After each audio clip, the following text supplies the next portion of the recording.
கர்த்தருடைய பரிசுத்த நாமம் மகிமைப்படுவதாக. இந்த நாளிலும் கர்த்தர் நம்ம இந்த காலை வேளையிலே அவருக்குள் பலப்படுத்தும்படியாக நமக்கு தருகிற வார்த்தை யாத்ராகமம் அதனுடைய 40வது அதிகாரம் அதனுடைய 36வது வசனமும் 37வது வசனமும். வாசஸ்தலத்திலிருந்து மேகம் மேலே எழும்பும் போது இஸ்ரவேல் புத்திரர் பிரயாணம் பண்ண புறப்படுவார்கள். மேகம் எழும்பாதிருந்தால் அது எழும்பும் நாள் வரைக்கும் பிரயாணம் பண்ணாதிருப்பார்கள். கர்த்தருடைய பரிசுத்த நாமம் மகிமைப்படுவதாக. இந்த வசனத்தை கொண்டுதான் தேவன் தேவஜனங்களாகிய நம்மை இன்று அவருக்குள் பலப்படுத்துகிறார். நம்முடைய வாழ்க்கையிலும் கர்த்தரால் எகிப்து என்கிற பாவ வாழ்க்கையிலிருந்து விடுதலையாக்கப்பட்டு கானான் என்கிற அந்த பரலோக ராஜ்யத்திற்கு பரம கானானுக்கு முன்குறிக்கப்பட்ட தேவஜனங்களாய் அவரால் இந்த வனாந்திர வாழ்க்கையிலே நடத்தப்படுகிறோம். இப்பொழுது நாம் வாழ்ந்து கொண்டிருக்கிற ரட்சிக்கப்பட்ட ஒவ்வொரு தேவ பிள்ளையும் வாழ்ந்து கொண்டிருக்கிற இந்த வாழ்க்கை இது ஒரு வனாந்திர வாழ்க்கை. நாம் எதை நோக்கி பிரயாணப்படுகிறோம்? பரம கானானாகிய பரலோக ராஜ்யத்தை குறித்து. அப்போ இந்த நிலையில் இருக்கிற நம்முடைய வாழ்க்கையில நாம் அறியாத ஒரு வனாந்திரம், இதுவரைக்கும் நாம் சந்தித்திராத சில பாதைகள், சூழ்நிலைகள், மனிதர்கள், இப்படிப்பட்ட நிலையில தேவனால் நாம் நடத்தப்படுகிறோம். இந்த ஒரு தெளிவு நமக்கு இருக்கணும். தேவன் தான் இந்த வனாந்திரத்திலே நம்மை அழைத்து கொண்டு வந்தார். அவர் பயில் காட்டி நம்மை இந்த வனாந்திரத்திற்கு அழைத்து கொண்டு வந்தார் அப்படின்னு சொல்லி நம்ம வேதத்துல பார்க்கிறோம். அவர் ஏன் வனாந்திரத்திற்கு அழைத்து கொண்டு வந்தார்? அவரை மட்டுமே சார்ந்திருக்கும்படியாய். உன்னத பாட்டின் புஸ்தகத்துல நம்ம அதான் பார்க்கிறோம். வனாந்திரத்திலே தன் நேசர் மேல் சாய்ந்து கொண்டு வருகிற இவள் யார்? மணவாட்டியை குறித்து ஆண்டவர் இவ்விதமாய் வேதத்தில் எழுதி வைத்திருக்கிறதை நாம் பார்க்கிறோம். இப்போ வனாந்திரம் என்பது எதற்காக தேவ ஜனங்களுக்கு அனுமதிக்கப்படுகிறது? தேவனை மட்டுமே தேவ ஜனங்கள் சார்ந்திருக்கணும், வேற யாரையும் சார்ந்திருக்க கூடாது.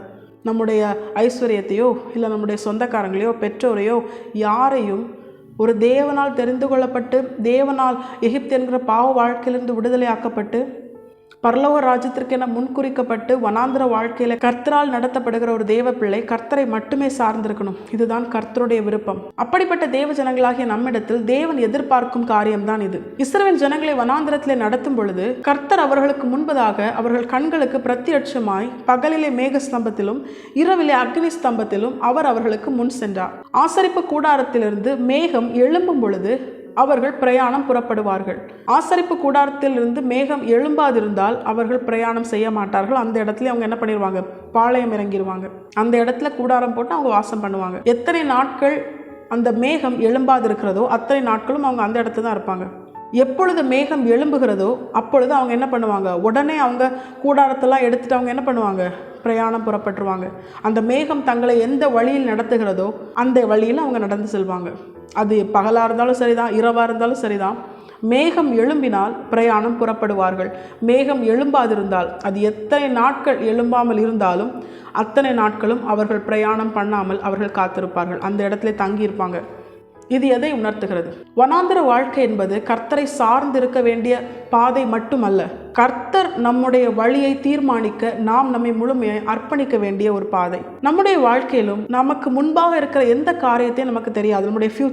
நம்முடைய ஃப்யூச்சரில் எந்த காரியத்தை நம்ம செயல்படுத்தினால் அது நமக்கு நன்மை, எந்த காரியத்தின் வழியாய் நாம் சென்றால் அது நமக்கு நன்மை, எந்த காரியத்தை தேர்ந்தெடுத்தால் அது நமக்கு நன்மை, இப்படி நமக்கு எதுவுமே தெரியாது.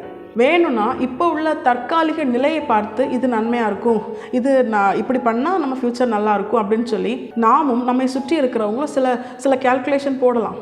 ஆனால் மனுஷனுடைய வழிகள் அது மரண வழிகள் அப்படின்னு சொல்லி வேதத்தில் சொல்லப்பட்டிருக்கு. மனுஷனுடைய வழிகள் அநேகமாக இருந்தாலும் அதன் முடிவோ மரண வழிகள் அப்படின்னு சொல்லி நீதிமொழிகள் நம்ம பார்க்கிறோம். இப்போ தேவ ஜனங்களிடத்துல தேவன் பிரதானமாக எதிர்பார்ப்பது அவர்களுடைய வாழ்க்கையில் சகலத்தையும், அவர்கள் என்ன செய்ய வேண்டும், எங்கே செல்ல வேண்டும், என்ன பேச வேண்டும், அவர்களுடைய வாழ்க்கையில் என்ன அவர்களுக்கு கிடைக்க வேண்டும், எந்த காரியத்திற்காக அவர்கள் பிரயாசப்பட வேண்டும், எந்த காரியத்தை அவர்கள் விட்டு விலக வேண்டும், யாரிடத்தில் பேச வேண்டும், யாரோட ஐக்கியம் வைக்க வேண்டும், எப்படிப்பட்ட ஒரு வாழ்க்கை முறையில் அவர்கள் வாழ வேண்டும், இப்படின்னு சொல்லி எல்லாவற்றையும் தீர்மானிப்பது கர்த்தர். இதை ஒரு தேவ ஜனம் புரிந்து கொள்ள வேண்டும். மனமும் மாமிசமும் விரும்புகிற பிரகாரம் வாழ தேவன் நம்மை அழைக்கவில்லை. அது உலகத்திலும் அந்த உலக காரியங்களை உழண்டு கொண்டிருக்கிற தேவனை அறியாதவர்கள் தான் அப்படி இருப்பாங்க. இப்போ நீங்களும் நானும் அப்படியே இருந்தோம்னா தேவனை அறிந்த நமக்கும் தேவனை அறியாத மற்றவர்களுக்கும் என்ன வித்தியாசம்? தேவனை அறிந்த நம்மிடத்துல கர்த்தர் வெளிப்பட்டால் தானே தேவனை அறியாத மற்ற ஜனங்களும் நம்மை பார்த்து கர்த்தரை ஏற்றுக்கொள்வாங்க.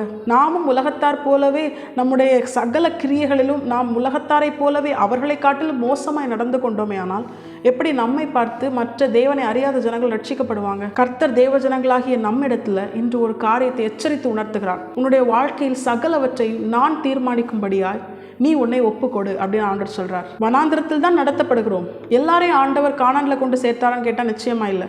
யோசுவாவும் காலேபும் மட்டும்தான் கானானுக்கு போய் சேர்ந்தாங்க. ஆண்டவர் பட்சபாதம் உள்ளவர் அல்ல. மற்ற எந்த ஜனங்களுமே தேவன் தங்களை நடத்த அவர்கள் இஷ்டப்படல. அவர்களுடைய இருதயம் அது எகிப்திற்கு நேராய் திரும்பினது அப்படின்னு நம்ம வசனத்துல பார்க்கிறோம். அப்போ யார் ஒருவன் தன்னுடைய இருதயத்தை கடினப்படுத்தி தேவன் தன்னை நடத்த, தேவனால் நடத்தப்பட அவன் இஷ்டப்படாமல் பழைய பாவ வாழ்க்கைக்கு திரும்புகிறானோ அவனை ஆண்டவர் என்ன பண்ணிடுவாரு?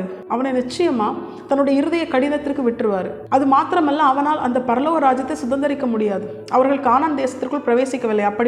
அப்படிப்பட்ட ஜனங்கள் மேகத்திற்கு கீழாய் கர்த்தரால் நடத்தப்பட, கர்த்தர் தன்னுடைய சகலவற்றையும் அவர் பொறுப்பெடுத்த அவருடைய சித்தத்தின்படி தங்களை நடத்த ஒப்பு கொடுத்த யோசுவாவும் காலேப்பும் கானான் தேசத்தை சுதந்திரித்துக் கொண்டார்கள். நம்முடைய வாழ்க்கையில் அப்படித்தான். கர்த்தர் நமக்கு முன் சென்று கோணலானவைகளை செவ்வையாக்கி அந்த செவ்வையான பாதையில நம்மை கரம் பிடித்து நடத்தும்படியாய், நமக்கு முன்பாக கர்த்தர் சென்று அவருடைய நாமத்தை கொண்டு நாம் தடைகளை உடைக்கும்படியாய், கர்த்தர் நம்மோடு கூட இருந்து நமக்கு அனுகூலமான துணையாய், பகலிலே மேகஸ்தம்பம் இரவிலே அக்னிஸ்தம்பம் என்று அவருடைய வார்த்தையாகிய வெளிச்சத்தை நமக்கு காண்பித்து நம்மை பாதுகாத்து நம்மை பரலோக ராஜ்யத்தில் கொண்டு சேர்க்கும் வரைக்கும் யோசுவாவின் காலேப்பை எப்படி கண்மணி போல காத்தாரோ அதே போல நம்மையும் காத்து அந்த நித்திய ஜீவனில் கொண்டு சேர்க்கும்படியாய் முழுமையாய் நாம் நம்மை கர்த்தரிடத்தில் அர்ப்பணிப்போம். கர்த்தர் நம்முடைய வாழ்க்கையின் சகலவற்றையும் தீர்மானிக்க நாம் முழுமையாய் நம்மை முழு மனதோடு விட்டு கொடுப்போம். கர்த்தரை நம்புவோம். ஏன்னா கர்த்தரை தவிர்த்து முழுக்க நன்மையான ஒரு காரியத்தை நம்முடைய வாழ்க்கையில் யாராலும் தர முடியாது. நம்ம நல்லா இருக்கணும்னு நினைக்கிற ஒரே ஒரு நபர்னா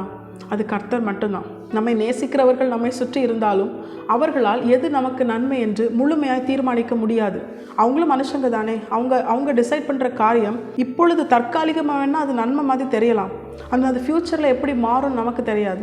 நம்முடைய கடந்த காலம், நிகழ்காலம், எதிர்காலம் சகலத்தையும் ஆதியும் அந்தவுமாய் இருக்கிற நம்முடைய தேவன் அறிந்திருக்கிறார். அப்படி அறிந்த அவரிடத்துல அவர் நம்முடைய வாழ்க்கையை தீர்மானிக்கும்படியாய், அவர் நம்முடைய பாதையை தீர்மானிக்கும்படியாய், அவர் நாம் என்ன செய்ய வேண்டும், அவருடைய சித்தம் என்ன அப்படின்னு சொல்லி அவர் சகலவற்றையும் தீர்மானித்து அதன்படி நாம் தேவனால் நடத்தப்படும்படியாய் கர்த்தரை நம்பி, கர்த்தரை சார்ந்து, கர்த்தரிடத்தில் நாம் நம்மை அர்ப்பணித்தோமே ஆனால், ஒப்பு கொடுத்தோமே ஆனால், கர்த்தருடைய சித்தத்தின்படி நடத்தப்பட நாம் நம்மை விட்டு கொடுத்தோமே ஆனால், கர்த்தர் சொன்னால் அதை செய்வோம். கர்த்தர் சொன்னால் அதன்படி வாழ்வோம். கர்த்தர் சொல்லாத, அனுமதிக்காத காரியங்களை அதை பின்தொடர்ந்து கர்த்தரை விட்டு விலகி செல்கிற மோசமான ஒரு துன்மார்க்க கிரியை நம்மிடத்தில் வெளிப்படாதபடிக்கு, அதற்கு யார் நம்மை தள்ளினாலும் அப்படிப்பட்டவர்களை விட்டு விலகும்படிக்கு நாம் நம்மை கர்த்தருக்கென்று வாழும்படியாய் கர்த்தருடைய கரத்தில் அர்ப்பணிப்போம். நிச்சயமாய் நம்முடைய தேவனும் எகிப்து என்கிற பாவ வாழ்க்கையிலிருந்து நம்மை விடுதலை ஆக்கினவர். நமக்கு அவர் வாக்குத்தத்தம் பண்ணின நித்திய ஜீவனிலும் நம்மை கொண்டு சேர்ப்பது அதிக நிச்சயம். அதற்கு முன்பதாக நாம் வாழ்கிற இந்த வனாந்திர வாழ்க்கையிலே கர்த்தரை சகலவற்றையும் தீர்மானிக்க